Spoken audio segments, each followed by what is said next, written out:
This is a beautiful dish that is wonderful for summer or winter. The pairing of the roasted potatoes with the brightness of lemon and the richness of the burrata, countered by the bitter notes in the radicchio, make it for a delicious dish that is visually stunning. Here's what you'll need. 3 tablespoons of olive oil. You'll need a little more for drizzling later. 1 pound of baby mixed potatoes, 1/2 lemon juiced and zested, 1 clove of garlic, minced, a 1/2 cup of fresh basil, half of this chopped and the remainder whole for garnishing, a 1/2 cup of fresh spinach, and a 1/2 cup of chopped radicchio, torn and soaked in cold water for 30 minutes, 4 ounces of burrata, salt, and pepper. In a baking dish, combine the potatoes, a tablespoon of olive oil, the minced garlic, lemon juice, salt, and pepper. Roast for 15 minutes, toss, and roast another 15 to 20 minutes until the potatoes are crisp.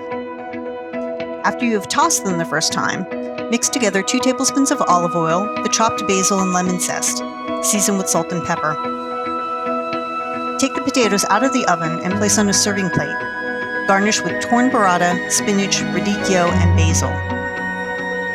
Spoon the lemon zest mixture over the burrata and drizzle with olive oil. The wine we paired was a 2018 Alloro Pinot Noir from the Willamette Valley. To learn more about this wine and the pairing, visit crushedgrapechronicles.com.